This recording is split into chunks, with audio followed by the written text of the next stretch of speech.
Donc Hervé, je rappelle que tu as été supérieur général de la congrégation de 1975 à 87, c'est-à-dire Oui. deux mandats de 6 ans à la succédant à Paul Charpentier, qui n'avait pas souhaité être réélu, nous a-t-il dit, en 1975. Oui. Est-ce que tu pourrais, comme ça, d'emblée, nous dire quelles ont été, à titre personnel, mais aussi bien sûr en lien avec la vie de la congrégation pendant ces 12 ans, nous dire d'emblée quelles ont été tes plus grandes joies, et peut-être aussi tes souffrances, tes principales souffrances, voire tes combats pendant ces 12 ans. Oui. Les joies, parce que la joie la plus grande, c'est difficile de répondre, je ne saurais pas la répondre. Mais des joies, oui. Et quand je réfléchis un peu, évidemment, c'est pas celle qui éclate qui vient en première ligne. La plus grande joie, peut-être une des plus grandes, c'est d'avoir pu, par cette mission de 12 ans, connaître à peu près toute la congrégation, c'est-à-dire des visages, des hommes, plus tard aussi par les rapprochements de l'Assomption féminine, beaucoup de familles féminines et des femmes. Donc ces visages, ces lieux, ces églises, ces maisons, et quand, hélas, l'un ou l'autre d'entre eux meurt, tout de suite me revient à l'esprit ce que j'ai pu connaître d'eux, une parole, une porte, en positif ou en négatif d'ailleurs. Hein. Et chaque soir, quand nous faisons la prière et que nous prions pour ceux qui sont morts tel et tel jour, pour la moitié d'entre eux, j'ai des souvenirs personnels. Quoi, hein. Et ça, c'est important et ça compte beaucoup dans ma vie. Ça. Donc c'est une des joies, c'est cette connaissance des hommes, oui. Des saints, parmi eux, il y a des saints, d'autres que j'ai connus blessés, d'autres que j'ai vus partir, il y a d'autres que j'ai aidé à remonter, il y a beaucoup d'événements qui sont liés à des hommes. Quoi, hein. C'est ça qui est peut-être le plus important. Et quand je repense à ces 12 années, je pense aussi que je n'ai sans doute pas été à la hauteur de la tâche pour les aider à conduire leur chemin jusqu'au bout. Je ne suis pas masochiste, je ne pense pas tout le temps à ça, mais cette responsabilité-là, de temps en temps, elle me revient. Quoi. Ça fait partie des souffrances aussi que tu gardes dans cette période? Bah, il y a des grandes souffrances de ce côté-là aussi, oui. J'en parlerai tout à l'heure peut-être, oui. Une autre joie, pour moi, et ça a été un enrichissement extraordinaire pendant ces 2 années, c'est de connaître l'Église. Quoi. Comme un bon Français, pour moi, l'Église de France, c'était la meilleure, la plus belle, nombriliste comme nous étions. Hein. Et moi, breton, né dans une église bretonne très familiale, je connaissais l'Église de France. Et à 50 ans, j'ai commencé à connaître l'Église d'Amérique du Sud, l'Église des pauvres. Ça a été une découverte pour moi, ces choses-là. Lota, Bogota, Mexico, Buenos Aires.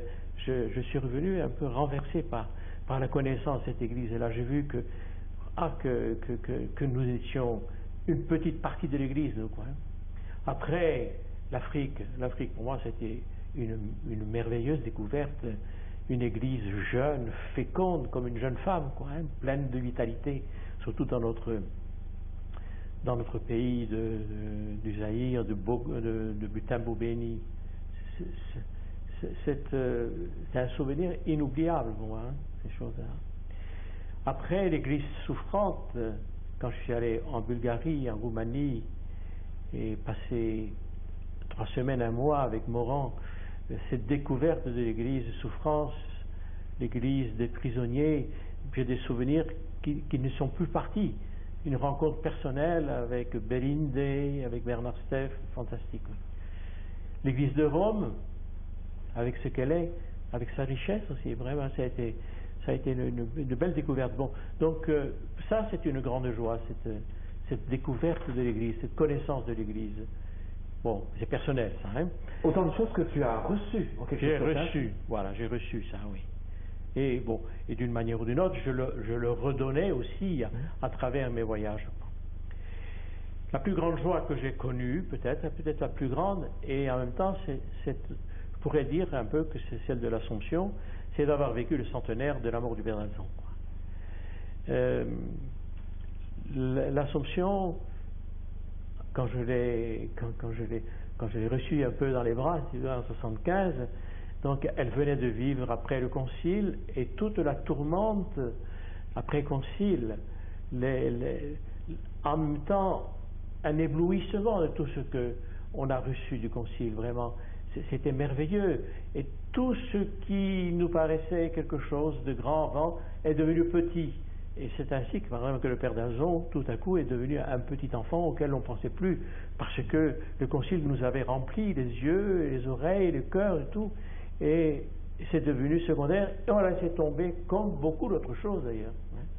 Donc l'Assomption, en 1975, était dans cet état-là, oui, ayant beaucoup reçu du Concile, ayant souffert aussi des conséquences du Concile, les frères qui sont partis, tout ça. Par rapport au Père d'Alzon, on y reviendra évidemment, c'est Oui. le centenaire. Oui. Mais d'ores et déjà, au point où on en est, est-ce qu'il n'y a pas un peu un paradoxe dans ce constat que tu fais, à savoir que 10 ans après le Concile, quand tu es entré en charge, 15 ans après le Concile, quand on a fêté le centenaire de la mort du Père d'Alzon, est-ce qu'il n'y avait pas, un paradoxe, alors que Vatican II avait renvoyé chaque congrégation à l'intuition qui avait présidé à sa fondation, à son charisme fondateur? Est-ce qu'il n'y avait pas un paradoxe? Peut-être qu'il fallait ces 10 ou 15 ans pour que l'Assomption se réapproprie la figure de son père, hein? Le Concile avait bien envoyé chaque congrégation, et nous-mêmes en 69, nous nous sommes attablés pendant 2 mois pour refaire la première version de la règle de vie. Ça, hein. Mais ça n'a pas été un contact personnel, c'était plutôt un contact par texte officiel. Je pense que les choses se sont déclenchées plus tard, sans doute à cause du temps, à cause d'une évolution, d'un besoin, mais aussi tout simplement parce qu'en 1975, quand le chapitre s'est tenu et a donné, et c'était un peu la première fois que ces choses-là se passaient, le chapitre général donnait au Conseil général des objectifs précis. Et le premier objectif qu'il nous a donné à nous, c'était de fêter, célébrer le centenaire du Père d'Alzon. Et ça nous est tombé comme ça, comme une douche froide sur la tête. Moi-même, mes frères du Conseil, nous sommes partis à Rome, et nous sommes arrivés dans cette maison en disant il faudra s'y mettre. Et ça a été un début inattendu, froid. Nous n'aimions pas ce genre de travail. J'avais avec moi un frère qui est mort maintenant, mais qui est un bon frère, François Péjac. Pour lui, Père d'Alzon, et moi-même, je vais le dire, mes écrits spirituels, ils étaient sous la poussière, un peu dans ma chambre. Hein. Et je me souviens un soir, j'étais à Rome à ce moment-là depuis 2 mois, dans ma chambre, j'avais un fauteuil au coin là-bas, et en face, mon prédécesseur, le Père Charpentier, avait laissé le portrait du Père d'Alzon, et je faisais une espèce de méditation un soir comme ça, et je le regardais, et je me disais, qui suis-je pour être là, quoi, hein? Et peu à peu, comme supérieur général, en fonction de ce mandat que nous avions reçu, nous nous sommes mis à lire ensemble au Conseil des morceaux, des pages, et je ne sais pas comment, hein, peu à peu le feu a pris, hein, en nous, personnellement, dans le Conseil, et nous sommes partis de là en lançant le mouvement dans la congrégation, mais ce n'était pas un lancement administratif, c'était des hommes qui avaient déjà été brûlés un peu par le feu. Et c'est ainsi que peu à peu, de fil en aiguille, de pas à pas, la congrégation, je pense qu'elle a pris feu pas à pas. Et toutes les provinces et toutes les communautés ont fait quelque chose, soit par écrit, soit par des rassemblements, soit par des fêtes, soit par des lectures. On peut dire, si vous voulez, on peut dire que l'Assomption a retrouvé son père, quoi. On y reviendra tout à l'heure, Oui, hein, oui. ça me paraît très Mais important. pour moi, c'est important, c'est une fête pour l'Assomption, c'est un grand événement, parce que de cet événement-là sont sorties beaucoup d'autres choses. La règle de vie, par exemple, qui avait été déjà faite, première version en 69, relue rapidement en 75, et retravaillée dans la congrégation à la lumière du Père Nazon. Si bien qu'en 81, quand on a fait la version définitive, nous avons redonné chair. La couleur du Père Nazon et la chair du Père Nazon est revenue un peu partout dans les textes, quoi. On n'a pas changé beaucoup de choses, mais on a donné cette couleur azonienne, ces petits mots caractéristiques qui faisaient qu'on était d'une famille, quoi. Bon, et qui donne à cette règle de vie sa chaleur et sa vitalité, quoi. C'est pas un texte froid. On s'y reconnaît, c'est nous, ça, quoi. Donc ça, c'est un premier fruit. De ce fruit-là, évidemment, est venu aussi l'évocation et la formation et le renouveau des communautés. Hein. Donc finalement, cette règle de vie est un fruit permanent qui dure encore maintenant, quoi, et qui fait que j'entends des frères, par exemple, nous étions en réunion de communauté dimanche dernier, et un frère disait, je la relis sans fatigue. Je ne suis pas ennuyé, je ne la trouve pas rasoir. Elle garde sa vitalité, quoi. Hein. Si bien que le fruit de ce centenaire, c'est de dire, oui, on reviendra peut-être plus tard, mais cette règle de vie est un bon chemin pour un homme qui cherche Dieu, quoi. C'est un bon chemin, il nous donne l'essentiel et on trouve du sens. Et c'est une joie pour toi d'avoir présidé à ce... Ah oui, ça c'est une joie. Je sens que c'est une grâce parce que moi-même j'ai commencé comme une pierre cette affaire-là, quoi. C'est fantastique. En 1980, ça a été alors une grande joie qui est plus ponctuelle apparemment, mais qui est un événement dans la congrégation. C'est en 1980, il y a 20 ans, que j'ai eu la joie d'ouvrir le noviciat du Zaïre, au Congo. C'était un événement pour le Zaïre lui-même et pour la congrégation. Pour le Zaïre, il était là 45 religieux blancs, à peu près. 45 à ce moment-là, en 80 encore. 1, 2, 3 peut-être pensaient qu'il était temps d'accueillir des novices. Il y avait des jeunes qui venaient et qui demandaient. Disons qu'ils n'étaient pas chauds.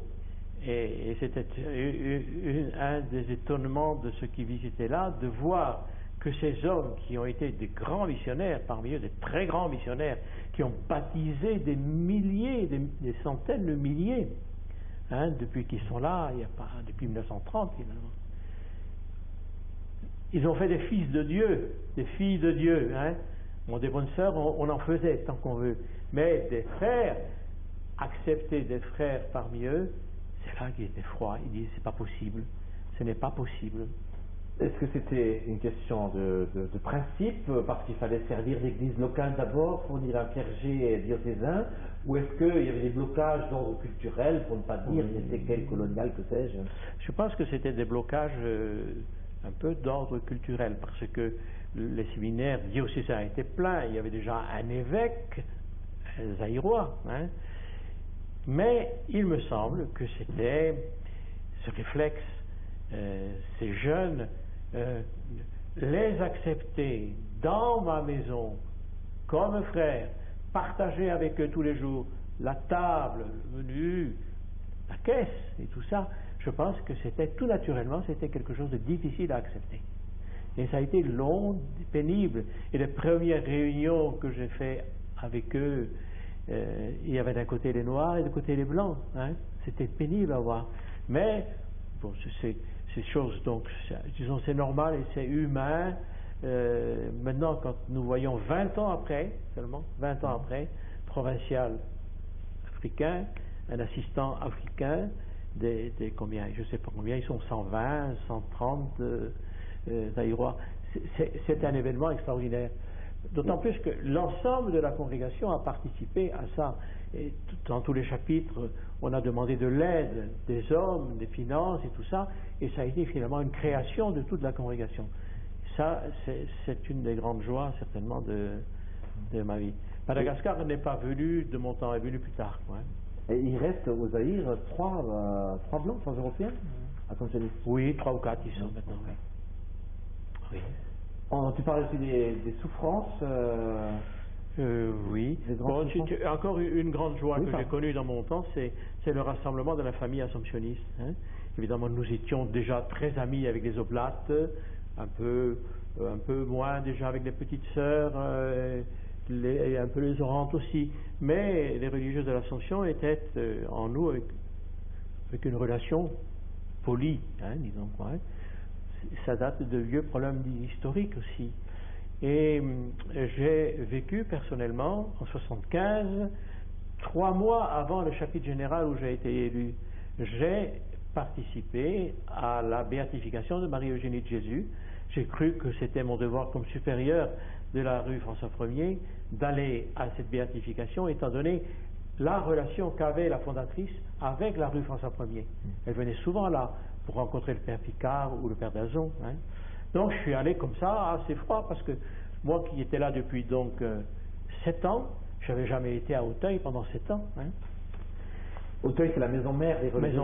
La maison mère des religieuses de l'Assomption. Donc 3 mois après, chapitre général, je suis élu supérieur général, et comme ça, naturellement, je ne sais pas comment, ma première visite officielle que j'ai faite quand je suis rentré à Paris après le retour des Essarts, où avait lieu le chapitre, je suis allé rendre visite au Conseil général des religieuses de l'Assomption, où j'ai rencontré la sœur Hélène Marie, qui est morte il y a quelques semaines.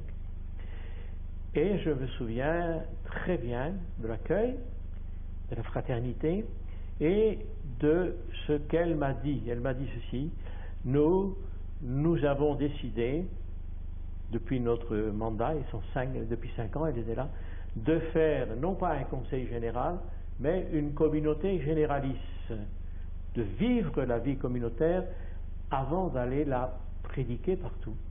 Et cette parole, elle est restée là, comme ça, et je suis parti à Rome avec cette idée-là. Nous voudrons être aussi une communauté généraliste. Et la première décision que nous avons prise, c'est ça. Hein. Ça a été une volonté ferme, et peut-être que ça nous a gênés quelquefois dans les déplacements, mais nous avons voulu, et ça c'était notre idée, de ne pas parler de quelque chose que nous ne vivions pas bien, quoi. Étant donné, donc en 1975, c'était un moment où l'Assomption découvrait beaucoup mieux, c'était un peu écrit déjà dans la règle de 69, mais l'Assomption avait découvert en 75 que la valeur de la communauté assomptionniste, de la communauté dans la vie assomptionniste, c'est-à-dire c'est la communauté qui donne le mandat à chacun. Ce n'est pas une base arrière où on vient se reposer quand on a été fatigué dehors. Elle est évangélisatrice par elle-même. Ce sont des expressions qui sont nées en 75, hein, et qui ont été intégrées naturellement dans la règle de vie de 81. Quoi. Donc, je ne me souviens plus maintenant qu'est-ce que je voulais dire de ça. Oui, la parole de sœur Hélène m'a touché beaucoup et a touché toute notre vie de 12 années de mandat à Rome. C'était dans le cadre des et alors, relations c'est à avec partir là, du fait de nos relations, petit à petit, quand on a vu que nous avions au sommet des relations d'amitié et de fraternité, peu à peu, à la base, on a imité ce qui se passait en haut. Et on les a encouragés, on les a poussés à le faire. Quoi, hein.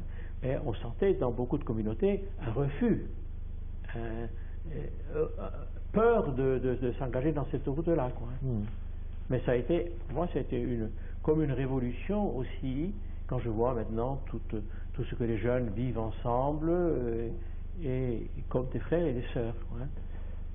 On peut dire qu'il y a eu carrément un changement de système, où jusque-là on connaissait l'existence des congrégations féminines de l'Assomption, mais c'était plutôt exceptionnel qu'on connaisse. Auparavant, disons que pour les religieux de l'Assomption, par exemple, nous avions des relations officielles pour des fêtes, des choses comme ça.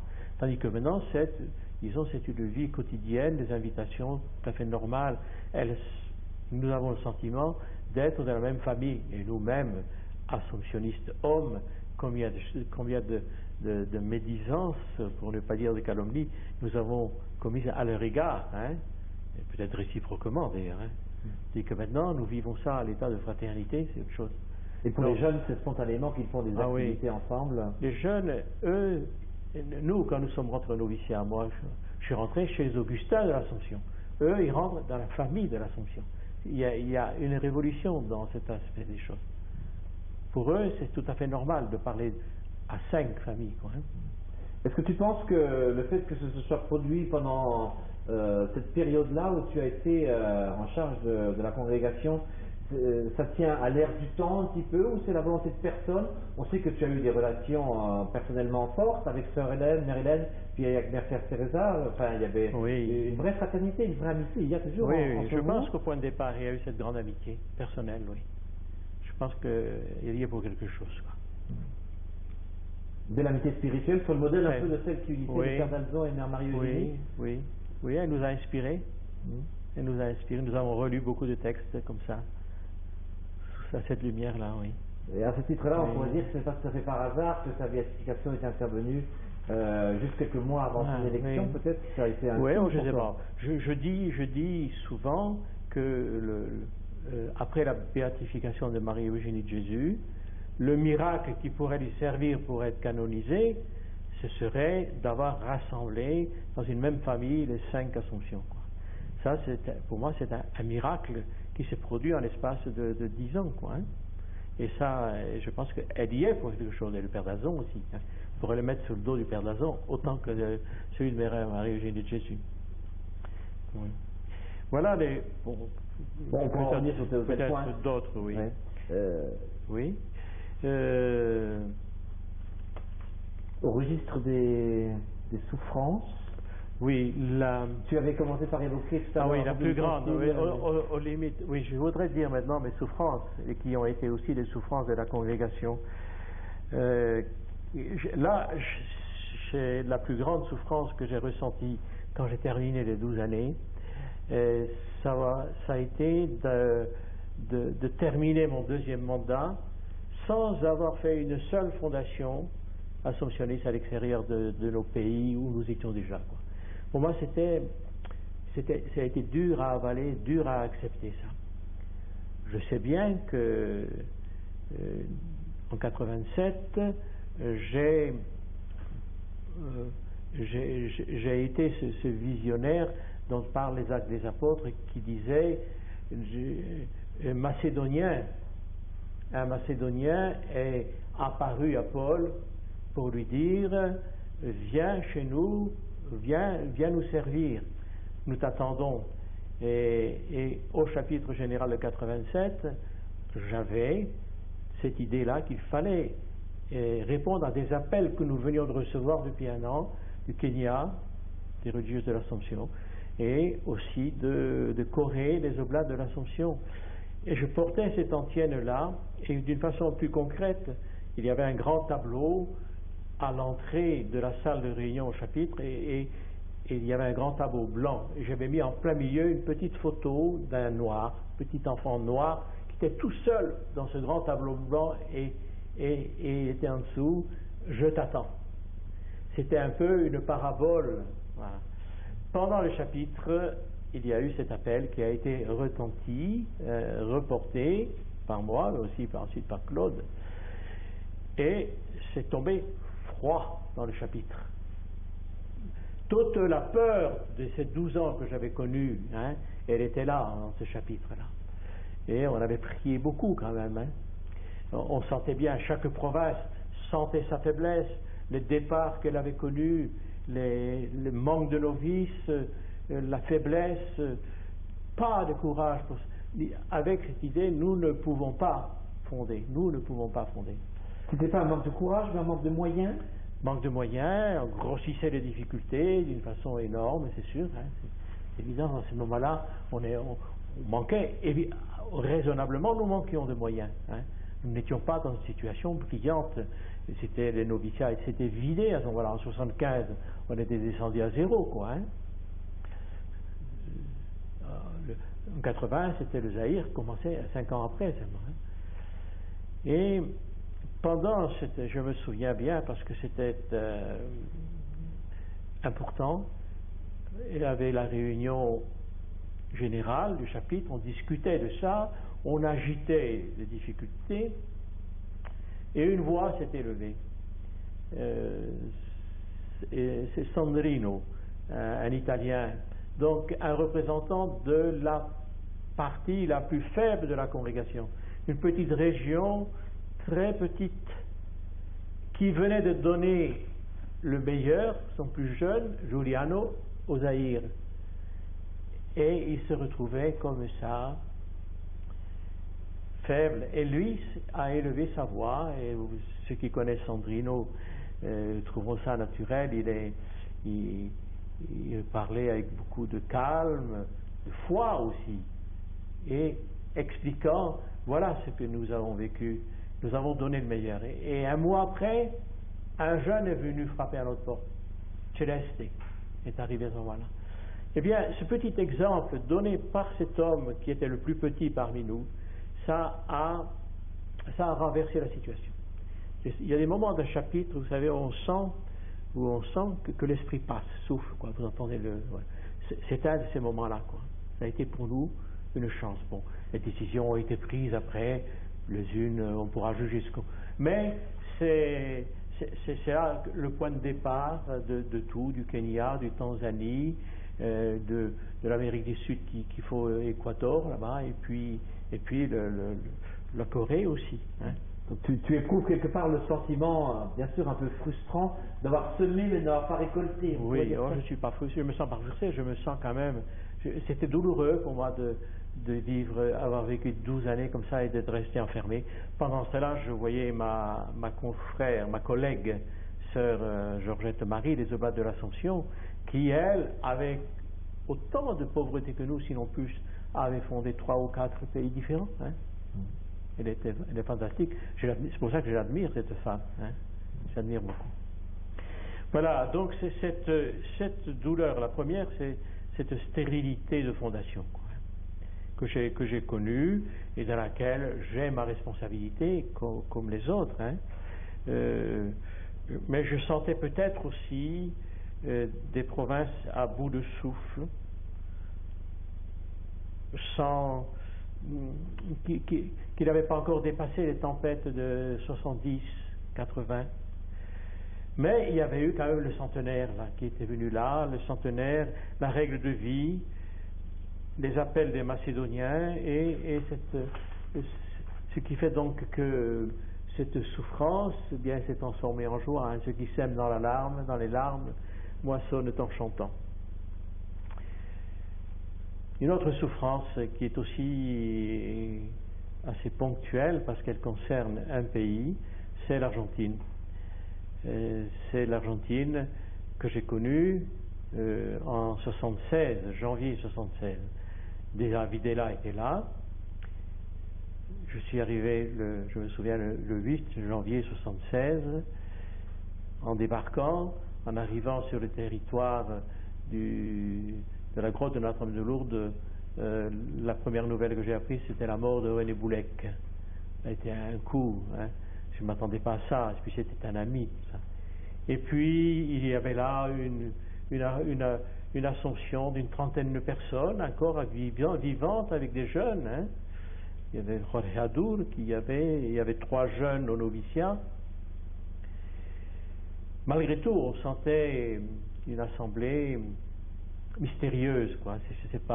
Ça n'éclatait pas. Je revois encore la photo que nous avons prise au pied de la grotte, quoi. Hein. C'est 30 qui étaient là. Et le mois de juin est arrivé, et la police a pris les oiseaux au nid, moins ceux qui y étaient, 2 sur les 4. Le 3e n'était pas là, le 3e jeune n'était pas là, mais Raoul et Carlos sont devenus ce qu'on appelait des disparus. Ils sont restés des disparus. Puis il y a eu l'aventure politico-religieuse de Jorge Adur, qui est venu en France, qui a défendu sa cause, et pour moi ça a été un événement très douloureux, parce que moi je me sentais solidaire non seulement de Raoul et de Carlos, mais aussi de la communauté qui était blessée par ce qu'il avait fait. Il faudrait préciser à cet endroit-là quel a été un peu le rôle supposé de Jorge et ce qui est advenu de lui au plan. C'est son rôle politico-religieux. Eh bien, il était son rôle, et lui, il était un religieux mystique un peu, quoi, hein, qui a pris un parti, et c'est comme représentant de ce parti qu'on est venu attaquer sa communauté. Alors que ses frères qui étaient là n'y étaient eux pour rien, quoi, hein. Mais c'est lui qu'on voulait attaquer, et qu'ils ont eu au bout du compte, quoi, hein. Il était engagé publiquement au sein des Montoneros. Hein. Oui, il était engagé. Il était engagé chez les Montoneros publiquement. Je pense qu'il avait même une place officielle, quoi, hein. Enfin, c'est douloureux parce que à partir de là, départ, disparition, toute la sève jeune disparaissait aussi.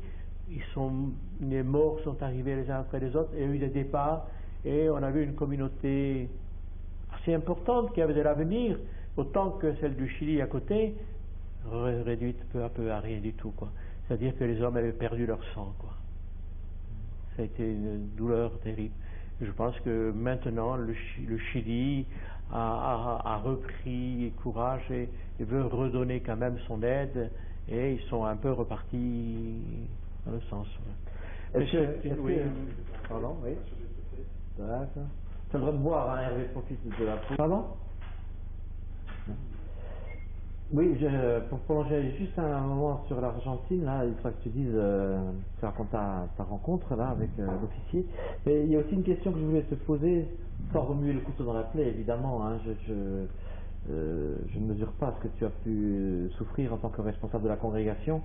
Moi, j'entrais dans la congrégation à ce moment-là, et je sentais parmi certains religieux ou dans certaines communautés françaises une espèce d'amertume ou de reproche à l'égard de Rome, pas toi personnellement, mais le gouvernement de la congrégation, de n'avoir pas fait assez pour défendre la cause de Jorge, ou de faire ce qu'il fallait pour le rechercher une fois qu'il avait disparu, etc. Est-ce que tu as senti toi aussi cette réaction? Comment tu as vécu ça? Je l'ai vécu assez douloureusement, parce que dans un sens, je comprenais bien que mes frères français, surtout ceux qui étaient engagés dans la militance de l'Action catholique ouvrière, étaient évidemment pour lui, hein. Et moi, je comprenais ça. Mais dans le même temps, moi, je me sentais solidaire de mes frères qui étaient là-bas et qui ne dormaient pas la nuit parce qu'ils étaient menacés sans arrêt. Donc, je pensais surtout à eux, hein. Et quand ce religieux est venu me voir à Rome pour défendre sa cause, et je me souviens très bien ce soir où je l'ai reçu longuement, et où il ne pouvait pas entendre ce que je lui disais, où j'ai été traité de partisan de Videla, moi-même. Eh bien, il est évident que je ne pouvais pas supporter ça. C'était une grande souffrance, et je ne pouvais pas donner raison à mes frères de France parce qu'ils ne voyaient pas la situation, ils ne la comprenaient pas. Ils voyaient simplement vue à travers des visées françaises et pas des visées sud-américaines telles que visaient là-bas les frères, hein. Donc sentiment d'une injustice, là. C'était une injustice. En tout cas, c'était plus compliqué que ça ne paraissait. C'était trop facile de dire que le bien était là et le mal était là-bas, hein. Non. C'était trop facile de dire que là-bas ils étaient lâches et qu'ils étaient collaborateurs, etc. Il y a eu, on le sait bien dans l'histoire, qu'une partie de l'Église a participé.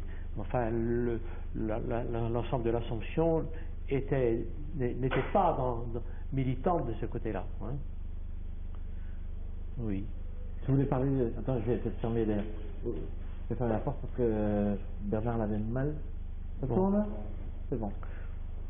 Donc ces événements se sont passés en 76, ma première visite en janvier, la prise des frères en juin 76, je pense qu'en 77 ou 78, je suis retourné en Amérique du Sud pour les visites et j'avais fait des démarches auprès des frères. Il y en avait un parmi eux qui semblait connaître et qui m'avait aidé à avoir un de ces responsables du gouvernement ou de la police. Et je me souviens évidemment très très bien de ma visite, mon entrevue dans le bureau de cet officier de la marine et qui se moquait de moi. Il se moquait de moi, oui. Il était là, il se levait, il s'asseyait, et moi je m'obstinais à lui demander des renseignements, savoir qu'est-ce qu'il était devenu, cet homme, ses frères et tout ça. Et lui, il dit, comment voulez-vous que je sache, nous ne sommes pas responsables de ça, puis, voilà, comment il s'appelle alors, il écrivait sur un bout de papier, sur la table, il écrivait au crayon le nom de ceux qui avaient disparu. Manifestement, il n'attendait qu'une chose, c'était de se débarrasser de moi. Quoi. Bon, ça n'a eu aucun effet, je n'ai eu aucun résultat de cette affaire-là. Et chaque fois que j'y allais, je traînais cette blessure avec moi, comme la blessure des frères, quoi, qui s'en sont jamais relevés de ça. Quoi. Oui. Voilà, c'est un cas de situation où on est dépassé par les événements qui sont... Au début de notre entretien, tu évoquais aussi, mais juste comme ça en passant, parce que ce n'était pas encore le moment, l'érosion les départs, les gens qui quittaient, etc. Oui. Et bon, quand tu es arrivé, c'était le creux de la vague. Je pense que c'était atteint, mais il n'empêche que l'état d'esprit n'était pas forcément très optimiste sur la relève. Comment tu as vécu? Ça fait partie aussi des souffrances, pour que tu as assisté un petit peu à la reprise. La plus grande souffrance, oui, la souffrance, j'ai parlé de l'Argentine, bon, mais là, une souffrance plus générale, évidemment, c'était celle-là, justement, cette espèce de désespérance froide, simple. J'ai deux souvenirs précis. Par exemple, je suis allé à Lyon, c'était à Valpré. Gabel était là à Valpré. Je me souviens, il était là au deuxième étage, là-haut, et il me dit, avec son regard profond, mon révérend père, comme je vous plains, vous arrivez à un moment où les sources sont taries. Alors quand tu es jeune super général depuis 2 mois et que tu entends un vieux père te dire ça, ça te refroidit terriblement. Un autre petit événement, j'allais à l'orgue, il y avait là un père que j'avais eu comme prof de philo, Père Hérald, oui. Et lui, c'était un homme intelligent et il avait fait des calculs. Il avait calculé le nombre de morts qu'il y avait eu à l'Assomption depuis le début. Donc il a pris le petit livret et il dit, ça y est, le nombre des morts de l'Assomption du ciel est plus nombreuse que l'Assomption de la terre. Et elle le sera toujours. Voilà. C'est ça qu'il disait. Bon, ça aussi, ce sont des petits faits significatifs d'un état d'esprit donc, qui était, disons, général après le concile et en cette année 75, parce que ça, ces 2 événements se passaient en 75 quand même. Est-ce que tu permets que je t'interrompe à ce point-là, parce que la phrase de Gabel que tu cites et que je ne connaissais pas, j'ai vécu 10 ans avec lui, mais après cet épisode évidemment, cette phrase de Gabel résonne étrangement en moi, parce que j'ai le souvenir précis. Donc tu répéteras ce que je dis là si tu le reprends à ton compte. Ça me renvoie très précisément à la session que tu as voulu aux Essarts, session internationale sur la pastorale vocationnelle, et à laquelle j'avais participé personnellement, et où j'ai le souvenir d'un texte un peu comment dire, texte programme, en tout cas texte prière, autant que programme pour toi en tant que responsable de la congrégation, où tu parlais de la source justement, où tu parlais de creuser la source. J'ai fait un poème, oui. Oui. Est-ce que, je ne sais pas si tu pensais à Gambel en écrivant ce texte, mais pour moi ça résonne étrangement. Je ne sais plus en quelle année c'était sur les départ. Mais j'aimerais que tu rebondisses là-dessus si tu veux bien. Oui. Peut-être plus tard, je parlerai de ça au niveau des combats. D'accord. Parmi les souffrances, cet état de désespoir, de résignation, et il y a aussi la cause et les effets de ça. Ça a été la période quand même qui a continué. Je pense que Paul Charpentier en a connu beaucoup plus que moi encore. Le départ de certains religieux qui n'ont pas retrouvé le chemin de leur vocation à travers cette tempête que nous avons, enfin que moi j'ai connue, parce que ce dont je parle là, c'est une expérience personnelle. Je suis rentré à la vie religieuse en 44, j'étais prêtre en 50, j'ai donc vécu cette Assomption d'avant le Concile pendant 10 ans, 15 ans, hein, et j'ai connu aussi la tempête dont le Concile n'était pas la cause, mais la tempête au niveau de la foi, au niveau de l'expression de la vie religieuse, au niveau des traditions. Donc moi, comme les autres, j'ai rejeté par la fenêtre un tas de choses. Et l'expérience que ces frères ont connue avant de partir, je l'ai expérimentée moi-même. Je peux peut-être dire simplement que si la grâce que j'ai eue, moi personnellement, c'est si je jetais beaucoup de choses par la fenêtre de mes traditions, il y avait, je le sentais comme ça et je l'ai relu comme ça longtemps, ce qui m'est resté, c'est la pierre fondamentale de la foi au Christ. Je dis quelquefois à la limite, il ne me restait plus que ça. Et le travail de la conversion a consisté à rebâtir à partir de là. Et beaucoup de choses que j'avais rejetées, je les ai rattrapées et en leur donnant une vie nouvelle. Voilà. Bon, je pense que j'ai reçu ça comme une grâce, que les frères qui sont partis, ils n'ont pas eu le temps, ou je ne sais pas, d'autres ils n'ont pas eu la chance que moi j'ai eu, mais je les comprends. Je les comprends parce qu'ils avaient été formés pour une vie religieuse et tout ce qui leur servait de béquille tombait et ils n'avaient plus rien. Il y avait cela, ça c'est une souffrance là de voir ça partir.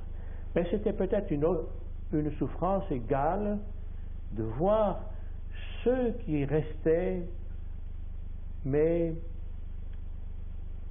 qui n'affrontaient pas la conversion comme il faudrait la vivre et qui continuaient à vivre, à vivoter. Ça aussi c'est une souffrance.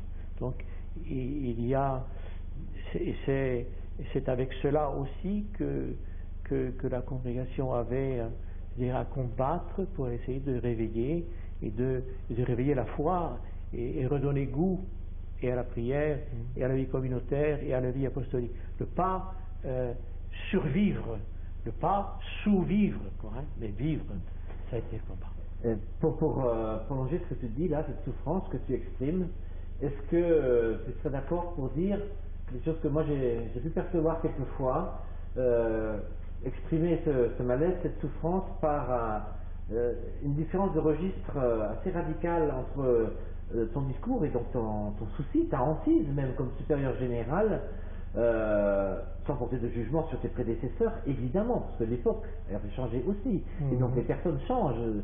Mais est-ce que tu serais d'accord pour dire que pour répondre aux défis du temps, dans l'Église et dans le monde, l'Assomption devait retrouver une vigueur spirituelle, se recentrer sur la foi nue, le Christ comme seule béquille, enfin quand même pas avec béquille, comme seule raison d'être, et renoncer à toutes les autres béquilles, alors que dans la congrégation, il restait encore un bon nombre de religieux, de communautés, de groupes, d'instances, qui avait pour référence essentielle des combats, des causes, des idéologies, etc. Et donc, un peu le décalage entre un discours, un propos, un projet d'emblée spirituel qui aurait été le tien et qui se serait opposé de manière sans doute factice à des partisans, je sais pas moi, de l'incarnation ou de combat, mais qui auraient perdu leur référence, quoi.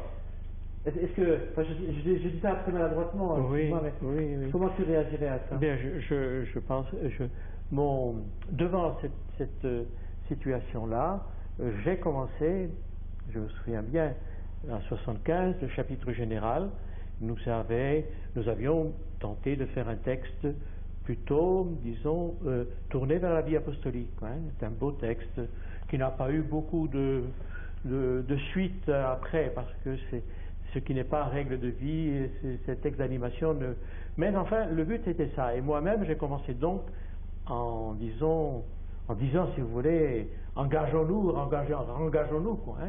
J'ai commencé comme ça, 1 an, 2 ans, comme je pouvais, avec la voix que j'avais, ne connaissant pas très bien la congrégation, parce que j'ai commencé cette mission sans être jamais sorti de France ni de Paris. Je n'ai pas été provincial, je n'ai pas participé à ces grandes assemblées, donc je ne connaissais pas cette congrégation et je n'étais pas connu non plus. Donc je faisais un discours, disons, engageons-nous, soyons zélés, etc. Et puis peu à peu, je constatais, j'ai constaté, ou j'ai eu le sentiment, que je parlais à des sourds. C'est-à-dire qu'il fallait, dans la congrégation, que comme dit Augustin, les oreilles du cœur s'ouvrent, que les yeux du cœur s'ouvrent, et qu'il fallait prêcher en même temps la contemplation et l'action. Revenir à cette intuition du fondateur, la contemplation et l'action sont unies pour nous dans un même but, l'adveniat triumphum, et que c'est inutile de vouloir prêcher l'action si en même temps on ne conduit pas à la contemplation, parce qu'on n'aboutira à rien du tout. Donc je me suis mis à faire des combats pour la prière, oui. Certains ont mal compris ça en disant que tout d'un coup je devenais angélique, etc. Mais je sentais bien que nous tournions en rond et nous ne pourrions pas survivre en faisant des activités, en travaillant encore 4, comme disait Guillemin. Si vous travaillez comme 4, priez au moins comme une personne. Oui. Ça a été le premier combat que j'ai voulu mener, ça, oui. Le combat pour la prière, c'était accompagné d'un combat de ce temps-là. C'est une période où les communautés avaient abandonné les oratoires, la présence réelle d'abord, l'oratoire ensuite, et c'était un combat pour restaurer la présence réelle comme signe que la communauté a été habitée par quelqu'un, quoi. Parce que je trouvais triste et un peu pas ridicule, non, c'était pas le mot qu'il faudrait dire, mais je trouvais triste ce rejet. Nous n'étions plus ce que nous devions être. Il n'y avait rien de plus triste que visiter une communauté et se réveiller le matin dans cette communauté sans qu'il y ait eu une seule rencontre pour prier. Je me disais, où suis-je? Est-ce que je suis encore dans une communauté religieuse? Ouais, c'était le sentiment que j'avais encore jusqu'en 80. Donc c'était le premier combat, ça. Il y a un mot que tu employais et que tu emploies toujours, bien sûr, oui. Pour dire ça, en tout cas un mot qui m'a marqué moi, c'était le mot de disciple. Et il n'était pas très courant dans le langage de la fonction jusqu'à ce que tu sois à la tête de la congrégation, et c'est un de ceux qui m'ont marqué pendant ton mandat, comme si on avait bien su être des artisans, des bâtisseurs, voire des militants pour ceux qui étaient les plus engagés dans certaines causes, notamment celles qu'on a évoquées. Et ta parole à toi, je l'ai entendue, et je l'entends encore, comme disant, non pas qu'il fallait cesser d'être artisan ou militant, mais qu'il fallait urgemment, enfin que tout ça n'avait de sens si on se redécouvrait disciple. Oui, j'ai résumé ça quelquefois en disant, si tu veux être prophète, sois d'abord un disciple. Il n'y a pas de prophète qui ne soit pas disciple. parce que tu dois parler que ce que tu as entendu. Voilà, ça me paraissait évident, mais c'était aussi tout simplement parce que j'étais parti à Rome comme supérieur général dans le même état que les frères avec qui j'ai commencé à vivre. Autrement dit, j'ai connu ces expériences, j'ai connu ces combats personnels, ces blessures, je les portais avec moi. Donc je comprenais un peu la situation, mais la grâce aussi de la charge, de la mission que l'on a, c'est d'être amené à se convertir. Il y a un tas de conversions que j'ai faites pendant mes premières années à Rome. Et quand je pense ce que j'étais dans le premier temps, je me dis comment ai-je pu commencer comme ça? Ai-je eu assez d'intelligence comment n'ai-je pas eu plus d'intelligence pour être cohérent avec quelle était ma mission? Je me trouvais, après coup, je me trouvais ridicule, quoi. Donc, mais c'est pour dire que cette conversion, eh bien, elle doit partir d'une expérience de vie aussi, quoi. Mais de manière très logique, pour en tenir, très cohérente, du coup, un autre de tes combats, ça a été de relancer l'appel pour que des frères à la fonction, la pastorale des vocations, qui jusque-là était un peu suspecte. On se s'interdisait d'appeler les frères parce que ça faisait prosélyte, ça faisait racolage, etc. Et tu as été celui qui a, à l'échelle de la congrégation, osé relancer l'appel, on peut dire ça. Ce deuxième combat pour les vocations, et après pour la formation aussi, est venu de là aussi, mais il est venu en même temps de la règle de vie. La règle de vie a été une plateforme qui a permis de bâtir quelque chose de solide. On pouvait présenter à des jeunes un texte qui n'était pas ridicule, qui disait bien le portrait de l'assomptionniste. Le chapitre 1, par exemple, du première ligne jusqu'à la dernière ligne, te dit une belle carte d'identité qui n'est pas honteuse, que tu peux lire, qu'on pouvait lire à des jeunes, et qu'ils disaient oui, c'est bien, ça me parle. Donc, cette règle de vie pouvait donner courage aussi aux frères pour appeler et pour accueillir chez eux des jeunes. C'est vrai que j'ai vu quelquefois des expériences de communautés qui accueillaient des jeunes chez eux, mais qui ne donnaient pas à ces jeunes envie de vivre cette vie. Je sentais bien qu'on ne pouvait pas accueillir des jeunes et leur proposer quelque chose de médiocre. Comment allait-il faire ce grand sacrifice de rentrer dans la vie religieuse pour vivre quelque chose de médiocre? Au point de vue prière, au point de vue fraternité, au point de vue service des pauvres. Il fallait quelque chose de vrai et d'authentique. Donc il fallait comprendre ça et il fallait dire, si vous vivez ça, vous verrez bien ces jeunes accrochons, quoi. Donc ce combat pour les vocations, oui, mais comme tu dis, il y avait de tout. Je me souviens d'avoir fait une lettre en disant qu'il y a parmi nous combien de Sarah qui rient quand on leur dit qu'il faut affronter un. Voilà. Et puis on fait d'autres images.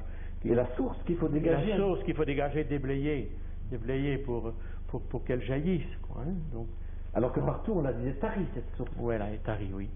Si bien que quand je regardais un peu les chiffres, évidemment, les chiffres ne sont pas brillants, mais disons en 80, il y avait eu, dans les 6 ans, une quarantaine de jeunes qui ont fait première profession. Et en 87, de 80 à 87, il y en avait 85. Donc on a doublé le chiffre. C'est vrai aussi que les Aïrois sont rentrés dans la bataille, quoi, hein. Mais malgré tout, on a eu l'occasion de faire des expériences de communautés accueillantes qui avaient assez de sel pour recevoir. Mais ça a été, oui, ça a été un grand combat de foi et d'espérance finalement, ça. Pas difficile. Et là, le travail pour la formation, ça a été un autre combat. Je me souviens de ce maître des novices, ça s'appelle Maurice Laurent, qui envoie, enfin le provincial envoie à Rome demande pour que Maurice Laurent soit maître des novices. Et on disait, quel est son programme? Quel va être le programme? Alors il y avait une petite feuille avec quelques lignes vagues de programmation. C'était la seule chose qu'avait un maître des novices quand il prenait sa charge en 75. évidemment, c'était une charge impossible, quoi. Alors il a fallu se battre pour rassembler tous ceux qui étaient intéressés par cette formation et bâtir peu à peu la ratio institutionniste, pour qu'ils aient un vrai programme pour le postulat, pour le noviciat et pour la formation. Et certainement, un combat et une des joies, c'est d'avoir vu voter en 87 ce document, ce livret, la ratio institutionis. Qui est le document que toute congrégation religieuse doit avoir, oui. Qui fixe un peu les grands axes de la formation. Oui, cette ratio institutionis était demandée à toutes les congrégations, mais l'expérience nous avait montré combien elle était importante et nécessaire. C'était fini ce temps où le maître des novices, quand il était nommé maître des novices, trouvait dans sa bibliothèque le guide du maître des novices qui datait du père Emmanuel Bailly à Livry, qui était corrigé en marge. Je les ai vus, ces documents à Rome, aux archives, c'était très intéressant, corrigé ensuite par René de Lacoste par exemple, ajouté, mais on se passait de l'un à l'autre, mais la base était là-bas. Et évidemment, tout ça en 75, c'est passé à la poubelle, quoi.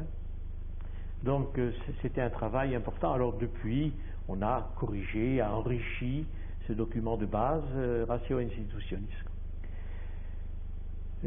Voilà, un combat, oui. Donc j'ai abordé le combat pour le centenaire, le combat pour les vocations, pour la formation, et ce que je disais tout à l'heure de la prière, c'était que j'appelle le combat pour la cohérence de la vie assomptionniste, action et contemplation, quoi. Et il y a eu un autre combat qui a trouvé son expression dans la règle de vie au numéro 4. La communauté assomptionniste existe pour l'avènement du royaume. Donc c'est cette expression comme une flèche, une dimension. Mais alors, ensuite, au chapitre, mais nous avions beaucoup réfléchi à ça avant le chapitre de 81, il fallait dire qu'est-ce que nous allons dire qui ne fasse pas honte au Père d'Alzon à son dynamisme, mais qui soit d'aujourd'hui, quoi. Et alors, nous avons pris une première phrase pour dire l'assomptionniste va faire l'esprit du fondateur, oui, nous pousse à faire notre les grandes causes de Dieu et de l'homme. Voilà. Donc l'esprit du fondateur nous pousse, voilà, le fondateur nous pousse à faire notre, à nous approprier les grandes causes de Dieu et de l'homme. C'était une expression un peu nouvelle dans l'Assomption, apparemment, mais quand nous qui avions à Rome plus que les autres lu le Père d'Alzon, nous savions bien que ce vocabulaire des causes était son vocabulaire. L'Église est une cause, le royaume est la plus grande des causes, Dieu, la Trinité est une cause, etc. Donc c'était tout à fait son vocabulaire, et nous nous sommes trouvés que depuis, on voit que c'est un vocabulaire moderne, très moderne finalement. On parle souvent des grandes causes de ceci ou de cela. Donc les grandes causes de Dieu et de l'homme. Que la règle décline en disant à nous porter là où l'homme est menacé comme image de Dieu et où Dieu est menacé dans l'homme. L'image de Dieu. Donc on continuait avec cette paraphrase de Saint-Irénée. La gloire de Dieu, c'est un homme vivant, mais la vie de l'homme, c'est de voir Dieu. Cette partie de la règle de vie, elle est difficile à vivre, parce que la tentation, c'est de s'engager, et une fois qu'on est engagé, de faire un travail et de rester au niveau de son engagement et au niveau du travail. Or, le fondateur, et c'est ça l'esprit d'Assomption, nous pousse à prendre l'orbite du royaume, et non pas l'orbite d'un petit engagement, même un grand engagement, voilà. Je parle à un frère, s'il est journaliste, il me dit, je suis journaliste, bon, tu peux me dire ça, parce que c'est facile à expliquer, à comprendre, mais j'attends de toi, en profondeur, que tu sois beaucoup plus que ça. Et je pensais, et je le disais ça, entrer à l'Assomption, c'est beaucoup plus que d'avoir un curé de paroisse en plus, ou un professeur en plus, c'est d'avoir un ouvrier du royaume en plus, c'est ça le but. Donc c'est arriver à faire sienne les grandes causes de Dieu et de l'homme. C'est-à-dire, quand on arrive quelque part, et j'avoue que quand j'ai été nommé au Zaïre et que je suis arrivé au Zaïre, ma première recherche était ça. Quelles sont ici les grandes causes de Dieu et de l'homme? Je me posais la question, quoi. Et je trouve que c'était une bonne entrée en matière, des bonnes questions pour faire des choix, quoi. Et ça, je dis que c'est essentiel et que c'est pas facile et que ça demande de la part de chacun et de la communauté et des supérieurs d'être celle. J'aimerais, sauf si tu as d'autres combats encore, qu'on reprenne un peu qu'on élargisse à nouveau un petit peu la problématique. Oui. C'est pas étroite là, hein, Oui.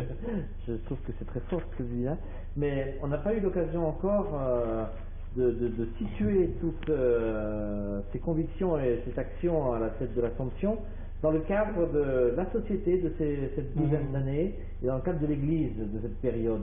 Et ça m'intéresserait que tu nous en parles un petit peu, parce que sur le plan économique, sur le plan du monde, c'est des années de crise économique, c'est peut-être pas sans rapport avec les hésitations dans l'Église et à l'Assomption. Sur le plan de la vie de l'Église, dans ton double mandat, il y a eu 3 papes. Hein, c'est pas banal non plus, tu as connu ça. Et je veux dire que la vie de l'Assomption a été marquée par les évolutions du monde et par ce qui a bougé dans l'Église. Comment est-ce que dès 75, quelle image tu avais du monde et de l'Église, et puis l'ensemble de la période, l'Assomption sur fond d'évolution de la société et de l'Église? Oui. Comment l'Assomption était-elle perçue ou regardée par l'Église, par la société? Avant ça, oui. c'est toi, quelle image tu avais en 75 et jusqu'en 87 du monde et de l'Église? Et c'est dans ce monde et dans cette Église-là que l'Assomption avait à inscrire son action. Donc c'est une question que tu poses là, on y reviendra tout à l'heure à la fin. L'image que les autres avaient de nous, mais l'image que nous avions du monde et de l'Église.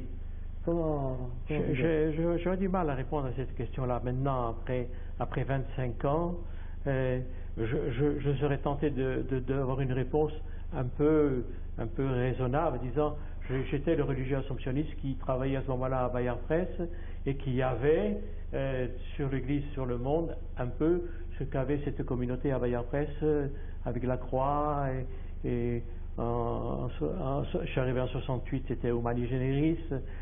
Voilà. Donc, Humanité. Humanité, oui, Humanité. Je n'ai pas. Et quand je suis entré en charge, j'étais tellement occupé, je dirais par mon enfant, en un sens, que je sentais le besoin de le soigner, si tu veux, pour qu'il soit capable de marcher. Étant responsable de Bayard Presse à la veille de devenir responsable de la congrégation, tu avais quand même un regard bien informé sur la vie du monde et de l'Église. Tu n'étais pas journaliste toi-même, mais tu vivais quotidiennement avec des journalistes, tu avais la responsabilité d'une maison de presse, et donc tu étais au carrefour d'un certain nombre d'analyses, d'informations, etc. Quel regard tu posais sur le monde et sur l'Église en 75? Je ne me souviens pas de ça spécialement. Je ne pourrais pas l'exprimer. Je pourrais inventer des choses, mais je n'avais pas fait de réflexion approfondie, ni même de bataille, quoi. Mon combat à ce moment-là, c'était de vivre dans cette maison et d'aider la communauté à faire face à cette évolution aussi, parce que c'était la période où cette maison était prise en charge de plus en plus par des laïcs. C'est pendant cette période-là que les premiers laïcs sont devenus directeurs délégués de la presse jeune, et c'est à cette période-là que ma communauté a réagi contre cette mainmise des laïcs. Et ça, c'est un fait que j'avais été nommé dans cette maison-là parce que j'avais fait de l'action catholique avant et que je savais, j'avais été aumônier fédéral régional de JEC, Et donc, l'Action catholique, pour moi, c'était une chose évidente. Et travailler avec des laïcs, c'était pour moi normal, évident. Et que voir qu'ils prenaient de la place, pour moi, c'était normal. Je les voyais comme des laïcs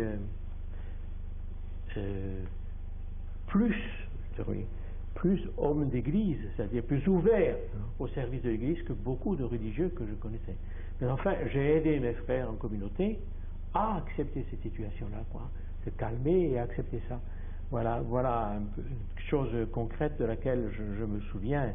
Mais enfin, c'est sûr que oui, je suis venu de l'Action catholique à Bayard Presse de façon logique, Et là, mais je ne saurais pas préciser, j'étais tellement occupé par les autres problèmes plus intérieurs, et je pense que notre congrégation, elle était un peu dans la situation de toutes les autres à ce moment-là. Elle cherchait à vivre, à retrouver son souffle, à retrouver la parole, et qu'elle n'avait pas, les yeux bien ouverts, parce qu'elle avait peut-être un œil ouvert, elle n'avait pas les deux yeux. Est-ce que pour toi, le changement de pontificat en 78 a été très significatif d'une évolution dans l'Église, dans le rapport de l'Église au monde, et donc un appel pour l'Assomption entre Paul VI et Jean-Paul II? Oui, le changement de pape, c'était une période, ça commençait à être une période intéressante pour l'Assomption, parce que c'était une période où l'Assomption dans son ensemble n'était pas papiste. Il fallait du courage, même à la place où j'étais, pour annoncer qu'il y aurait un nouveau pape et que j'étais venu à Rome pour célébrer.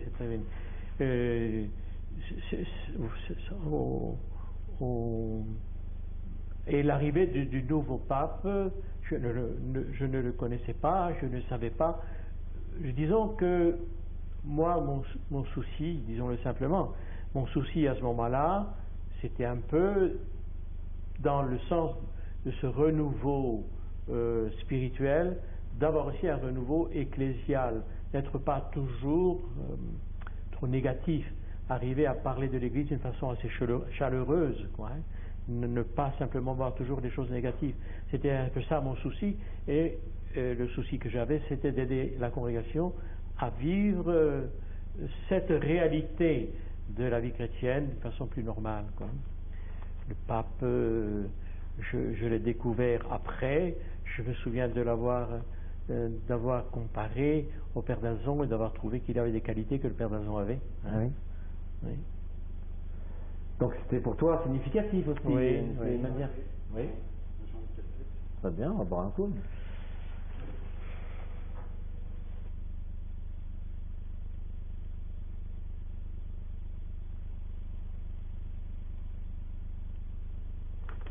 Et on va peut-être relancer alors sur cette coïncidence dans le temps, en 74-75, synode des évêques à Rome sur le thème de l'évangélisation, le chapitre de 75 qui t'a élu sur le thème de l'évangélisation et les fiches qui en sont issues, qui ont beaucoup aidé les communautés, et en même temps, il y avait aussi l'assemblée du Conseil œcuménique des Églises à Nairobi sur le thème de l'évangélisation.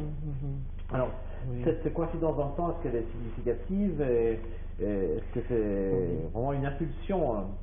Oui, en 1975, cette encyclique Evangelii Nuntiandi de Paul VI, que nous avions lu, évidemment, qui nous avait beaucoup enrichi, a inspiré beaucoup le chapitre de 75 et a donné, je pense, à la congrégation un bon souffle vers le centenaire. Je pense que ça a été un bon chemin, non seulement pour le chapitre, non seulement à travers les fiches du chapitre, qui avaient cette richesse venue de l'encyclique, plus la richesse venue de l'Assomption. Et donc, je verrais, moi, providentiellement, que c'est une chance. On a un peu vécu, en attendant de retrouver un autre souffle, un souffle supplémentaire, on a un peu vécu sur cette encyclique et sur l'esprit de cette encyclique-là. Est-ce que tu dirais que, d'une certaine manière, ce texte sur l'évangélisation a un peu décoincé un certain nombre de gens dans l'Église ou de communautés qui étaient restés encore à la mentalité des années 60, de l'enfouissement, du fait qu'il n'y a pas de sel dans la terre, mais pas trop la lumière sur le chandelier. Oui, ça a ouvert cette encyclique, l'esprit du chapitre aussi, a ouvert des hommes et des communautés à un apostolat plus libre, oui. Ça c'est surtout passé par les fiches qui ont été écrites, qui concernaient non seulement la communauté, mais qui ont eu des paroles très riches de la communauté, puisqu'elles sont passées telles quelles dans la règle de 81, mais aussi sur la vie apostolique, l'intelligence de la vie apostolique. Nous avions reçu beaucoup à ce moment-là du père Judicaël Aymon, qui était un peu le maître d'œuvre de ces fiches-là. C'est à partir de là aussi qu'on a forgé les idées qui fonctionnent toujours, qui nous aident toujours, de communauté apostolique, de prière apostolique. Oui, c'est cet objectif apostolique ne devrait plus en principe être un adjectif collé à des substantifs comme prière, comme communauté. Il fait partie substantielle du substantif. C'est essentiel. Notre prière, elle est apostolique ou elle n'est pas. Et la communauté est apostolique ou elle n'est pas. Ça nous paraît maintenant évident. Tu peux préciser un tout petit peu plus ce que tu entends par la prière est apostolique, la communauté apostolique? Eh bien, la prière de l'Assomptionniste, c'est la prière d'un ouvrier du royaume. C'est ça qui nous caractérise, nous. Nous sommes des ouvriers du royaume. Nous n'avons pas à faire des prières de bénédictins ou de trappistes, nous avons à faire des prières d'ouvriers du royaume. Et un ouvrier du royaume, il est avec le Christ envoyé, et il prie avec et dans et par le Christ envoyé. Sa prière est, de l'origine à la fin, elle est apostolique. Dès l'origine, c'est une prière d'apôtre, parce qu'il reçoit dans la prière sa mission. C'est là. Et elle continue, parce que c'est comme envoyé du Christ qu'il continue. Donc sa prière ne peut être qu'apostolique. Nous, assomptionnistes, nous devrions sentir ça beaucoup plus que d'autres, quoi. De la même manière, pour la communauté, elle est faite d'apôtres, ou sinon c'est pas une communauté? Oui, elle est faite. Elle est faite, comme dit la règle de vie, c'est clair. Elle existe pour l'avènement. Cette ligne-là, elle a été voulue dynamique comme une flèche qui est lancée, quoi. Elle existe pour. Il faudrait peut-être des traits d'union entre ces mots-là, quoi, pour dire la vérité. C'est pas par hasard qu'elle est là pour. Elle existe pour. Le Père Dazon, la première conception qu'il a eue de notre esprit, il a dit notre petite association, nous allons nous sanctifier en étant dans le règne. Donc ce n'était pas une juxtaposition, nous sanctifier et étant dans le règne, c'est nous sanctifier en étant par le royaume, par l'apostolat.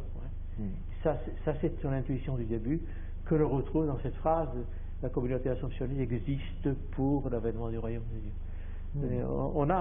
Je trouve qu'on a toujours à se convertir à cette idée du royaume. On va finir sur 2 ou 3 aspects qui ont pu marquer son mandat, mais le premier que je voudrais évoquer, c'est l'unification de la province de France, qui s'est passée donc sous ton règne, si on peut dire. Oui.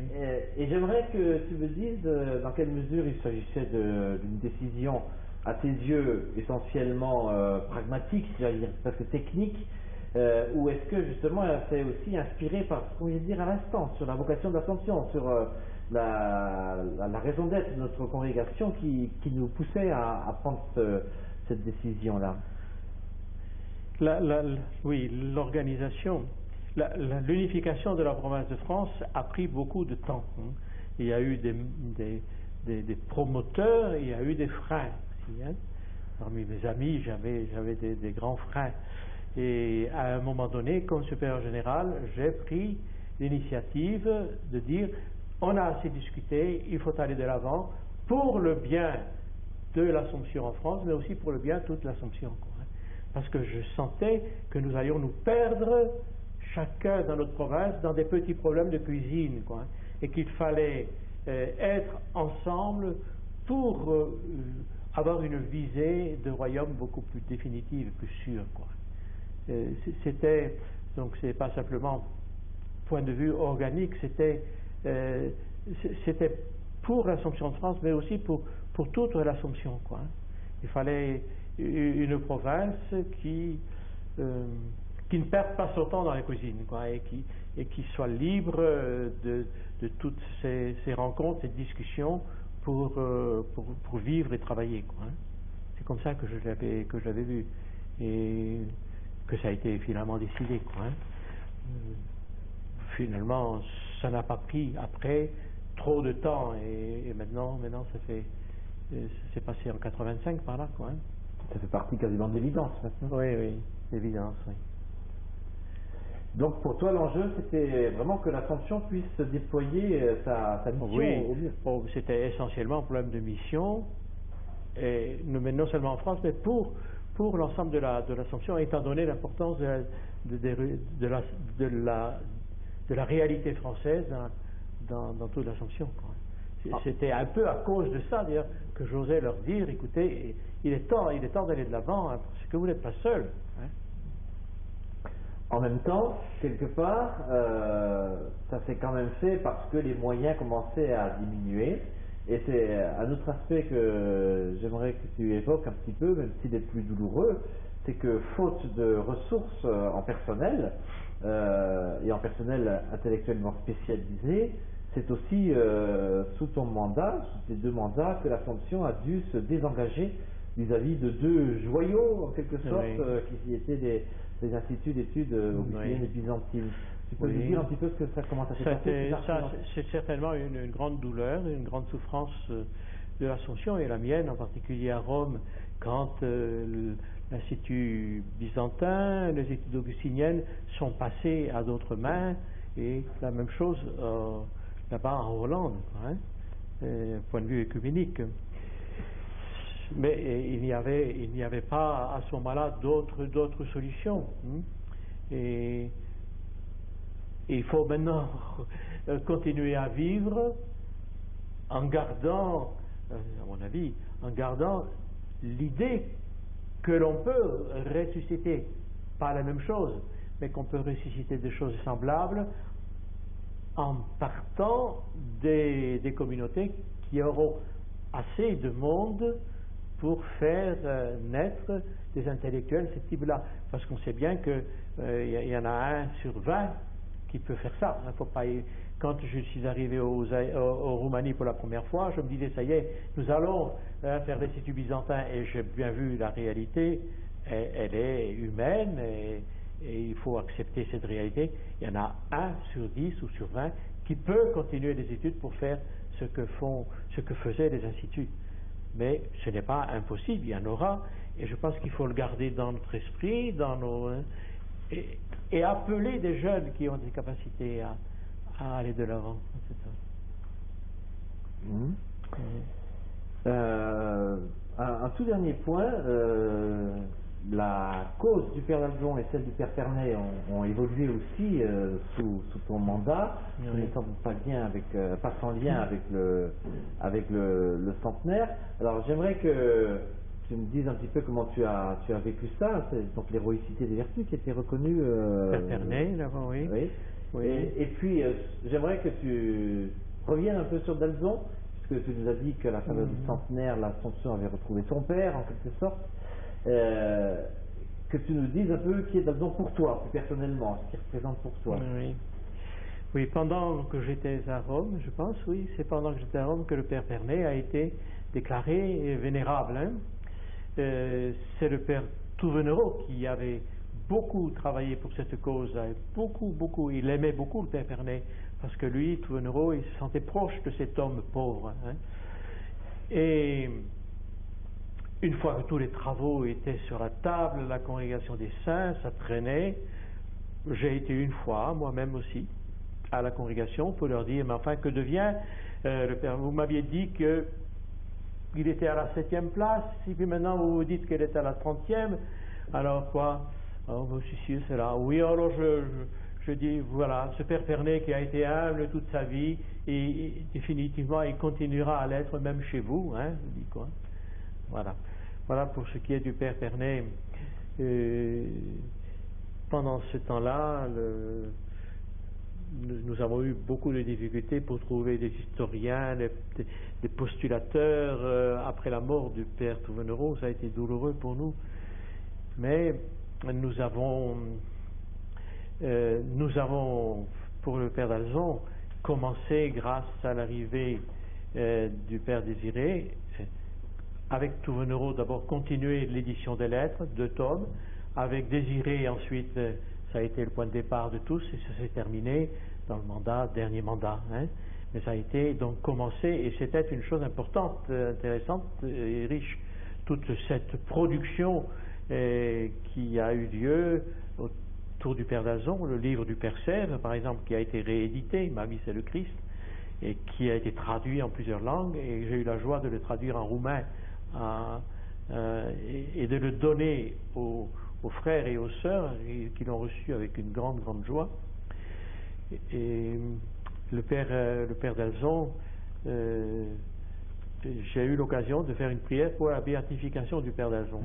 C'était Sœur Claire Teresa qui, par amour de l'Assomption du Père d'Alzon, avait lancé cet amour et ce désir de voir le Père d'Alzon béatifié, et une sœur des Philippines lui avait demandé de lui envoyer une lettre, une prière pour la béatification.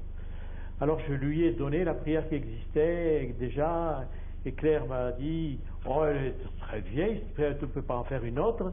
Alors c'est à ce moment-là que j'ai fait la prière que nous connaissons et qui était sortie finalement de la règle de vie. Ouais, on la retrouve.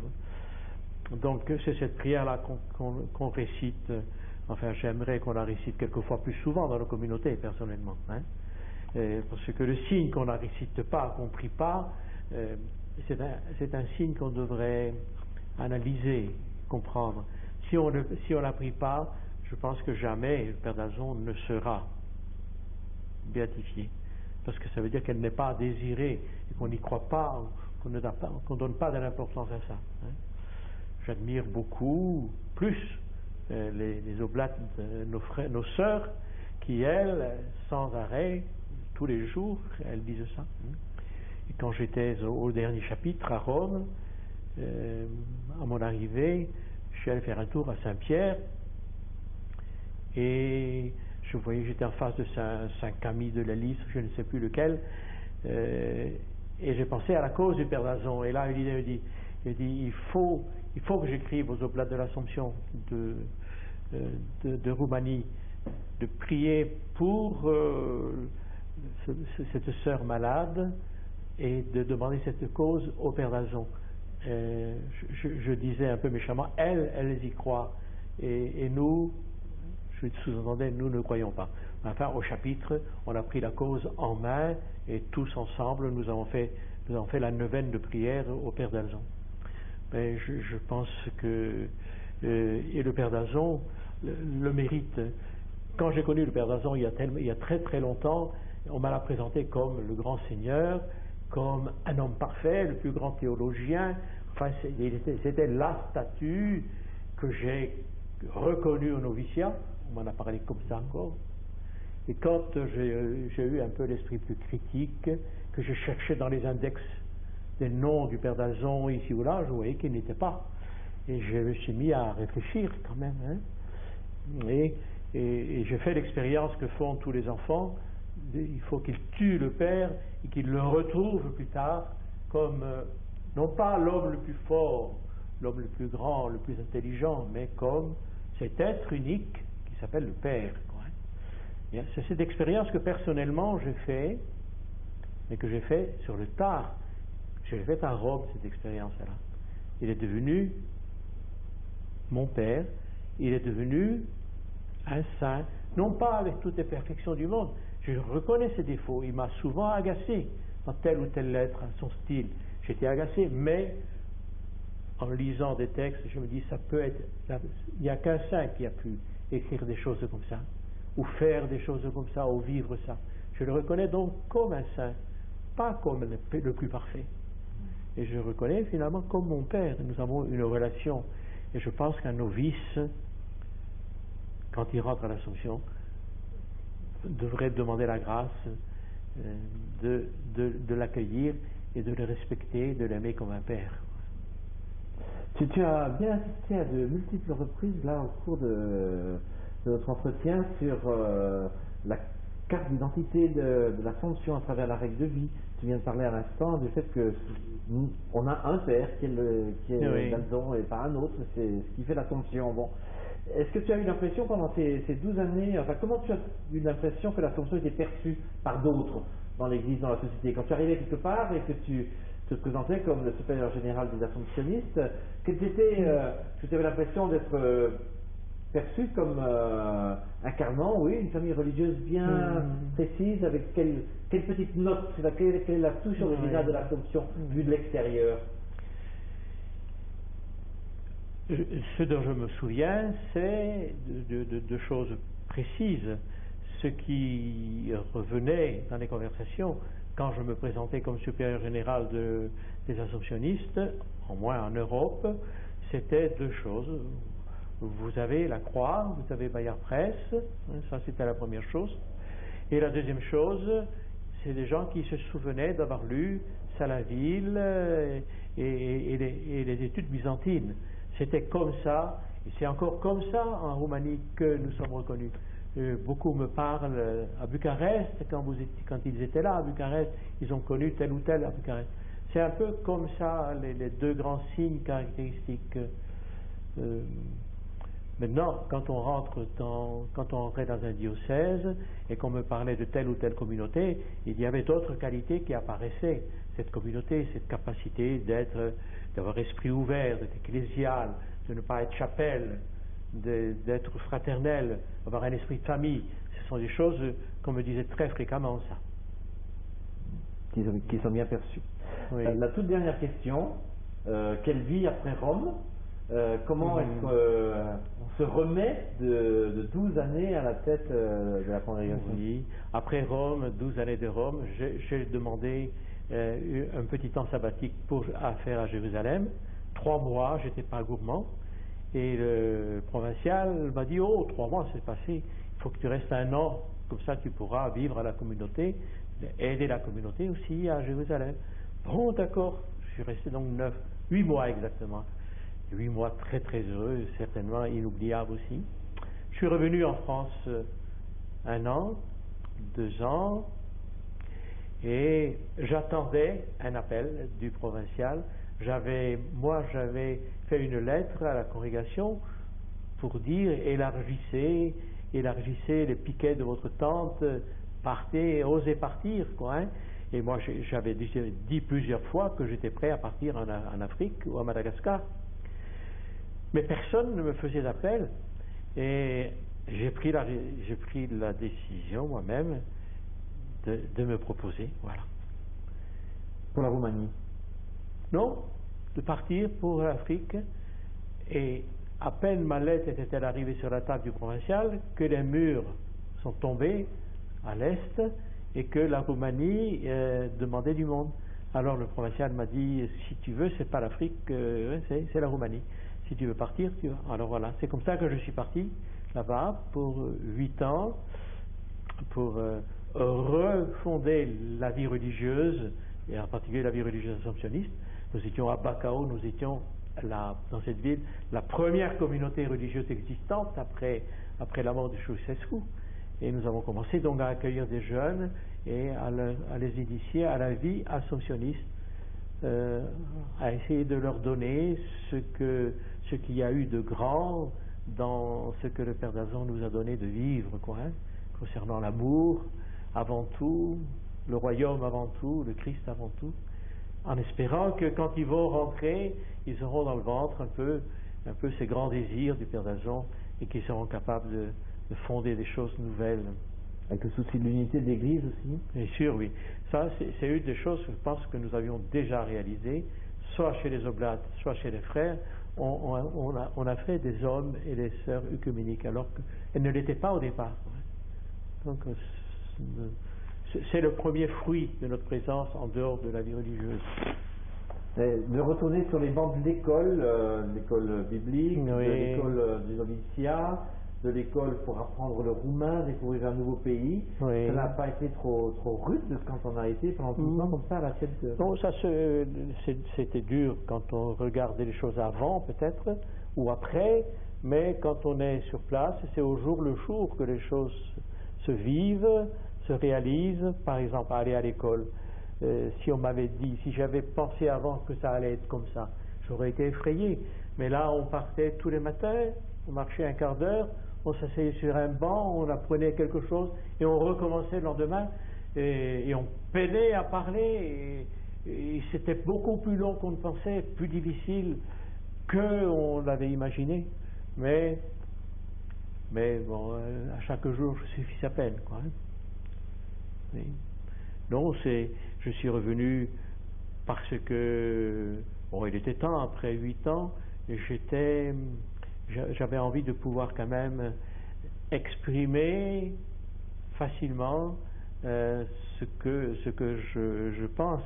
Et une des choses les plus difficiles quand on part comme ça à cet âge à l'étranger, c'est d'être parti avec une tête de vieux et d'avoir une bouche et une langue de bébé, quoi, hein, parce que le vocabulaire n'est jamais brillant, alors on est limité constamment.